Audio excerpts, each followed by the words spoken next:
Welcome back, AP Chemistry students, to Unit 8, Acid-Base Chemistry. Today we will be talking about Unit 8.6, Buffers. Now, last class when we talked about titrations, on a titration curve of a weak acid with a strong base, where you have something that looks like this, we mentioned how from the moment that first drop hits the acid to the point of inflection, you're in what's known as the buffer zone, where the solution resists changes in pH. So today we are going to focus on creating solutions that resist changes in pH, where we purposely mix a strong acid or base with a weak base or acid, or what are known as buffers. But in order to understand buffers, you do need to remember some of the stuff we've talked about in this unit. So remember, when we have an acid-base reaction, we end up with conjugate acid-base pairs. In the example here, ammonia gains a hydrogen, making it a base, so ammonium is a conjugate acid. So the conjugate acid is always add a hydrogen to something. Water donates that hydrogen, so it's an acid, so the conjugate base would be hydroxide. If you're looking for a conjugate base, remove a hydrogen from a species. Another big thing to remember in this unit, we will be talking about the pH of buffers. As buffers resist changes in pH, we will be calculating the pH quite often. So a pH, remember, is just the negative log of the concentration of hydrogen. And that Ka, when multiplied by Kb, always have to equal that self-ionization constant of water.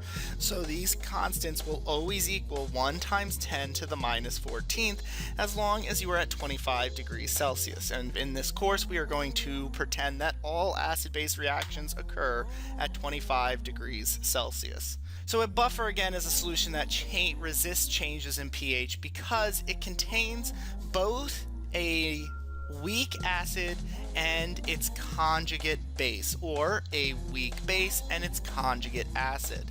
So if I were to add hydroxide, if I were to add a base to a buffer solution, there's an acid there that can neutralize it. Or if I were to add acid to a buffer, there's a conjugate base present that could neutralize it. The acetate anion can pick up that hydrogen and neutralize it. So we always make buffers out of a weak acid or a weak base and its conjugate salt. So acetic acid, we would probably use acetic acid and sodium acetate.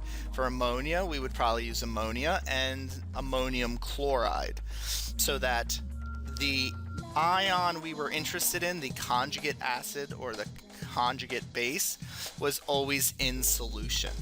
The formula we are going to use to calculate the pH of a buffer is on your formula sheet in some form. This is known as the Henderson-Hasselbalch equation.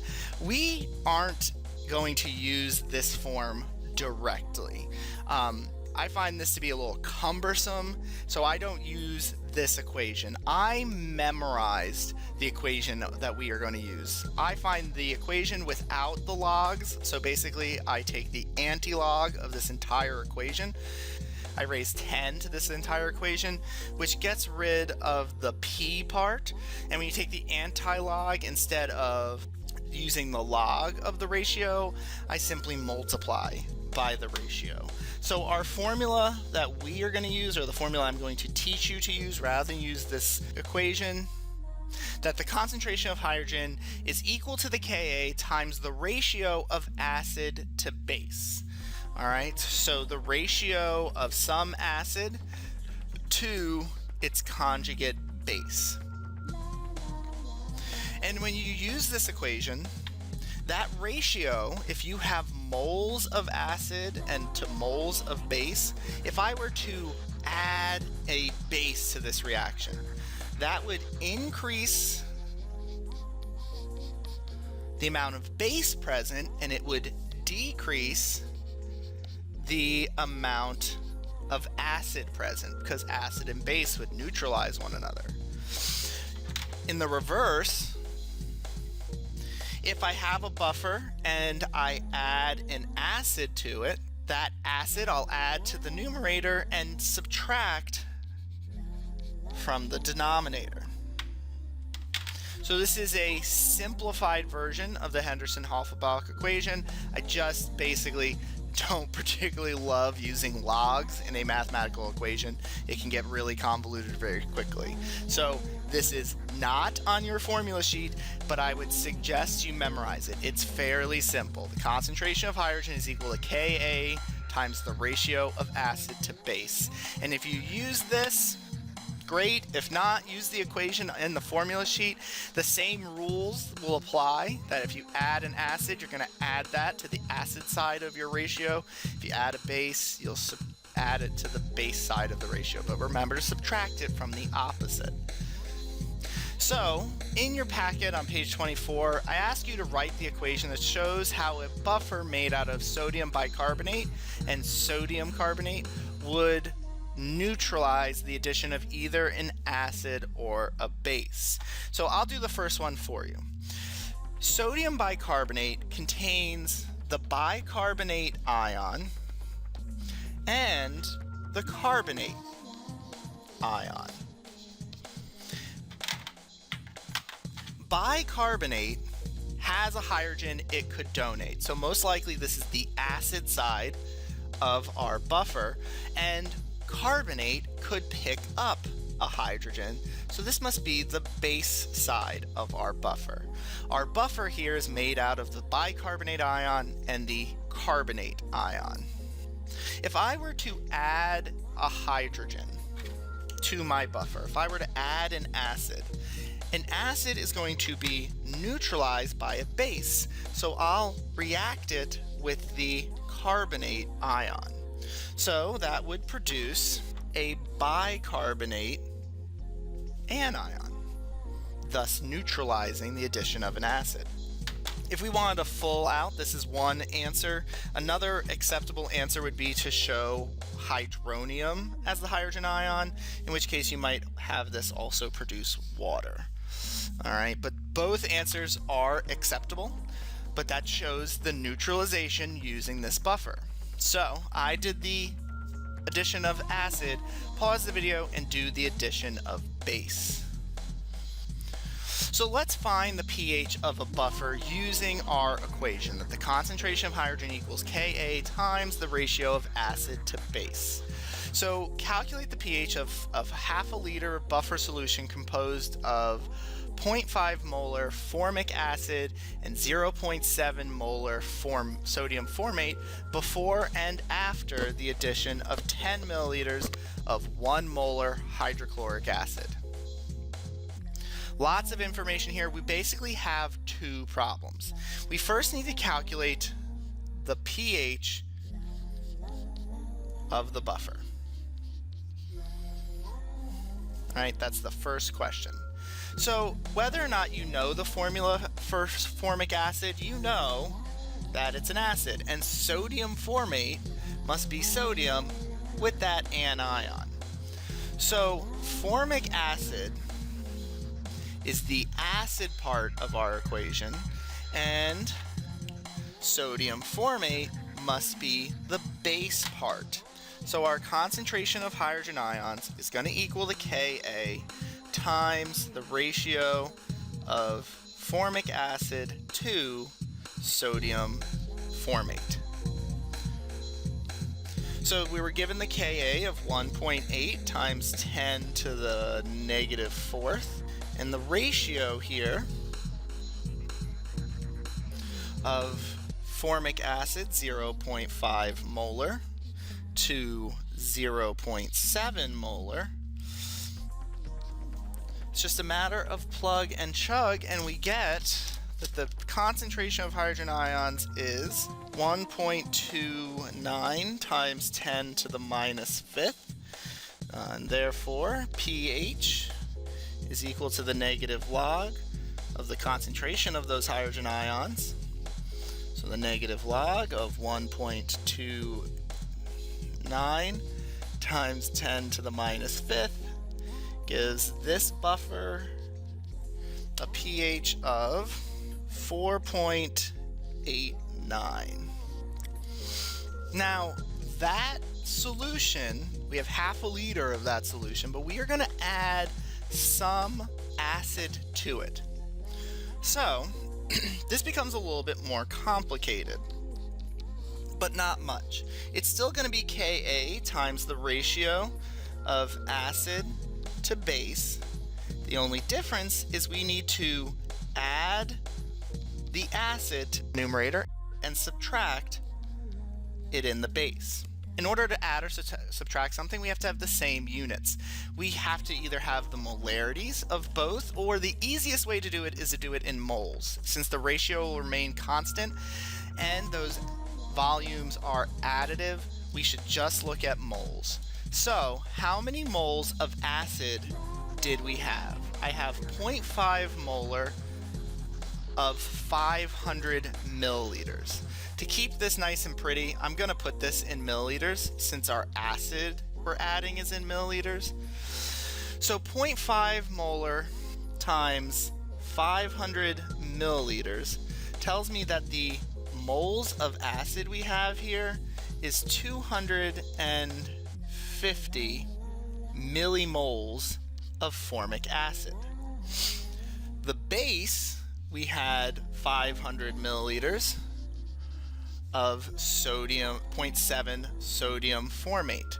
So 500 milliliters times 0.7 molar will give us 350 millimoles of the formate anion.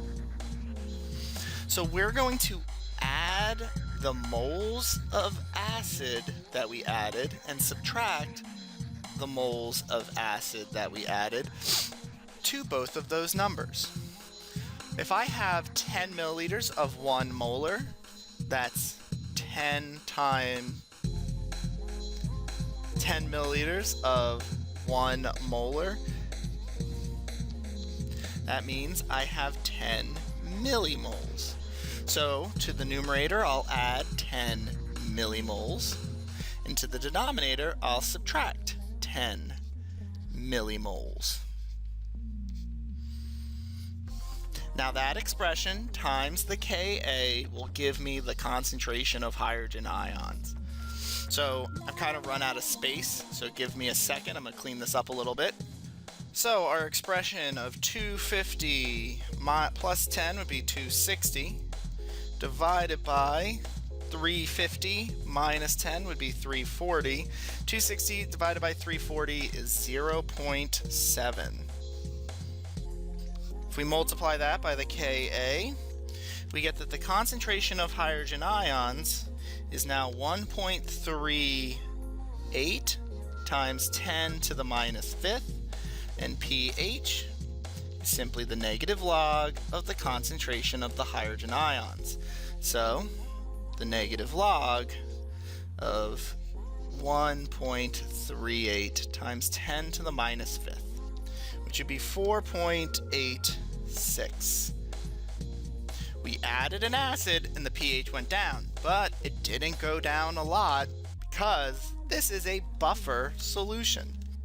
When making buffers, you can use this ratio to tell you what ingredients to mix, right? So that's what example 21 asks you to do. We want to make a buffer solution with a pH of 5. So if we want a pH of 5, that means our concentration of hydrogen ions has to equal 1 times 10 to the minus fifth. If I want a pH of 5, my concentration of hydrogen ions when these two are mixed has to equal 1 times 10 to the minus fifth. Now, the Ka for acetic acid is 1.8 times 10 to the minus fifth. How would you know that? I would tell you. But with that in mind, we can solve for this ratio. So So to determine that ratio, I'll divide by Ka on both sides.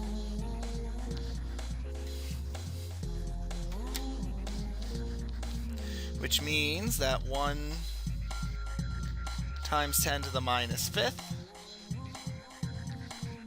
divided by 1.8 times 10 to the minus fifth will give me the ratio I'm looking for of 0.56.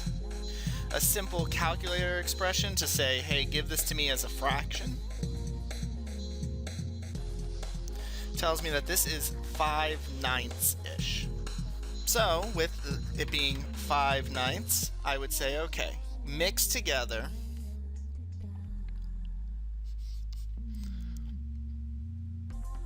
500 milliliters of 1 molar acetic acid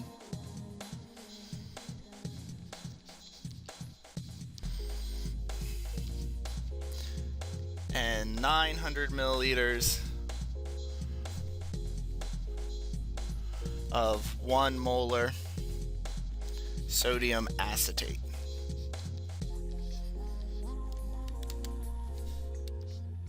Or an equivalent ratio. When you make your own buffers, try to keep the concentrations high, because keep in mind that the less concentrated it is, the greater the percent dissociation of a weak acid, so things get a little wonky the further down you go in concentration. So I always choose 1 molar when I make buffers just because it's easy to calculate. All right. Now, with the equation, the way that I remember it, that the concentration of hydrogen ions equals the Ka times the ratio of acid to base. If I am not given Ka, in order for this to work for me, I have to find Ka, which is where that remember slide came from. Because Ka times Kb will always equal the self-ionization constant of water at 25 degrees. So in order to find Ka, in order to do this problem the way that I know how to do it, the way that I would do it, I would divide by Kb on both sides to give me what Ka was, which is 1.8 times 10 to the negative fifth. We're using acetic acid and ammonia in all these examples. Just a coincidence that they have equal Kas and Kbs. Please don't think Ka is always 1.8 times 10 to the minus fifth. It's just a coincidence for these examples. In hindsight, I really should have changed those. But this tells me that Ka for ammonia is 5.5 times 10 to the minus 10th. And with that Ka in mind, I can determine the concentration of hydrogen ions in this buffer. If I multiply my Ka times the ratio of acid to base. So, in a buffer made from ammonia and ammonium chloride, ammonia is the base because it's the one I have a Kb for, and ammonium chloride is going to act as the acid in the solution. So we end up with a concentration of hydrogen ions of 8.8 times 10 to the minus 10th, and pH is equal to the negative log of the concentration of hydrogen ions. So the negative log of 8.8 times 10 to the minus 10th will tell me that the pH is 9.05. For part B, we're asked to calculate the pH when 0.1 moles of gaseous hydrochloric acid is bubbled into a liter of our buffer solution. Our buffer solution remains the same, so much of our abbreviated Henderson-Hasselbalch equation will remain the same. But now we'll change that ratio to reflect the addition of the acid. Since we have molarity already, and the molarities are not going to change with a 1 liter solution, we can use the molarities of the acid. We'll add the acid to the numerator and subtract it from the denominator since it's an acid. So in order to determine the molarity of the acid, we'll take that 0.1 moles of acid and divide by 1 liter to get that it's 0.1 molar acid that we added. So 0.1 molar is added to the numerator and subtracted from the denominator, since the denominator is the base and the numerator is the acid, to give us a new ratio of 0.5 to 0.15. And then simple plug and chug. Our Ka times 0.5 over 0.15 will give us a concentration of hydrogen ions of 1.8 times 10 to the negative 9th. And then pH is simply the negative log of that. So our pH is 8.73. We added a sizable amount, 1 molar acid. We added a sizable amount of acid to our buffer, and it dropped the pH, but not as much as it would have if it weren't a buffer solution. If you're given a choice of what acid or base you would use to make a buffer from, keep in mind where you're trying to land. I want to land at a pH of 4.3. That means I want to choose an acid and its conjugate base that has a pKa near 4.3. So if I take the pKa of some of these, first off, this one is outright because there's no way a pKa is going to end up near 4 when we're starting at a negative 8.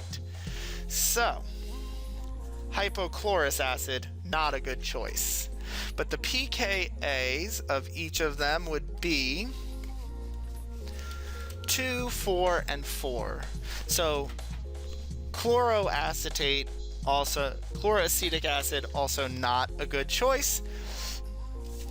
So between the two, I would say benzoic acid is closest to 4.3. So I'm going to make a buffer solution out of benzoic acid and some soluble form of the benzoate ion. Now, the ratio I'll use, I can find by dividing by Ka on both sides to tell me that that ratio is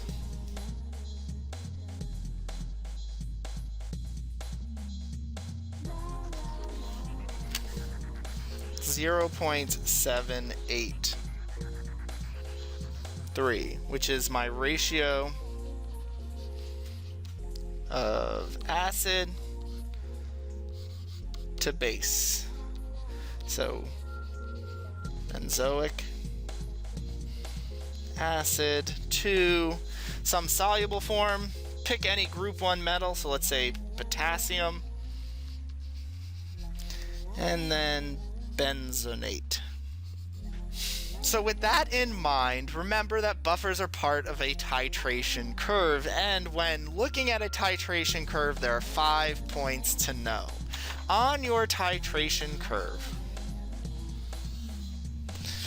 you need to be able to calculate the pH when it initially starts. That's fairly straightforward. That's just what we did at the beginning of the unit. So our first question here, after we write the equilibrium expression for propanoic acid, which would be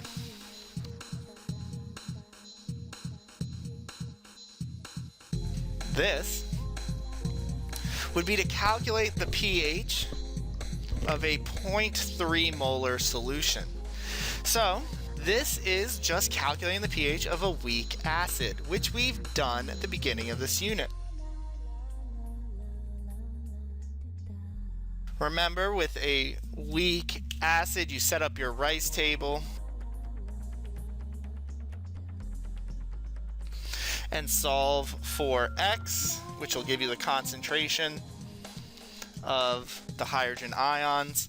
So from our rice table, we get X times X over 0.265 minus X.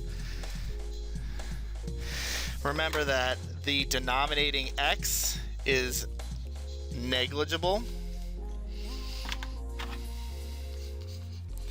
as long as Ka times 100 is less than the initial concentration, which in this case it is. Our Ka, so simple algebra, multiply by 0.2 on both sides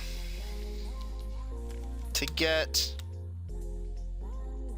3 times 10 to the minus 6 equals x squared. The square root of both sides will get us the value of x, which is 0.00188, which is the concentration of the hydrogen ions as well as the propanoate ion concentration. But that's not important because we can use that to determine the pH. pH is equal to the negative log of the concentration of hydrogen. So the negative log of 0.0018 gives us a pH for this initial titration of 2.72. So our titration curve starts at a pH of 2.72. And as we add the base, when that first drop of base strikes the surface of our analytic, its pH will rise and will enter our buffer zone. So when you have a buffer zone question, in that buffer zone, you might be asked a couple questions such as what is the pH at a particular point along the curve, in which case you would use our abbreviated Henderson-Hasselbalch equation, that the concentration of hydrogen is equal to Ka times the ratio of acid to base. In this case, since we are adding a base, we would add to the denominator and subtract from the numerator, however much base we added. You could be asked, what is the pH at the half equivalency point? It's the same as what we just talked about. The only difference is that the pH at the half equivalency point is always equal to the pKa of the acid. So it doesn't require any actual calculations. It just simply requires that you know that little tidbit of information. If you're asked what the equivalency point itself is, that is simply what we did in the last subunit, that the moles of acid have to equal the moles of base at the equivalency point. Remember that if you have something polyprotic, it will affect that reaction in some way. Lastly, you may be asked after the equivalency point, what is the pH after the equivalency point? In which case it is a limiting reactant problem, and you just have to figure out how much hydroxide is left over and solve for the pH that way. In your packet there is a larger example problem, 2005, that was expanded on, but it's not the best problem, so we are not going to go over every single one of those, but those are the 5 points you need to know. But that will bring us to the end of this little subunit. On page 25 and 26, you'll find practice on buffers and calculating interesting points along a titration curve. And that's the end. Next class, we will do a titration where you will make a standardized solution and find the pH of your standardized solution. Make sure that you do your personal progress check in AP Classroom, as we will be testing out of this unit shortly. I will see you in Unit 9 when we do practical thermodynamics.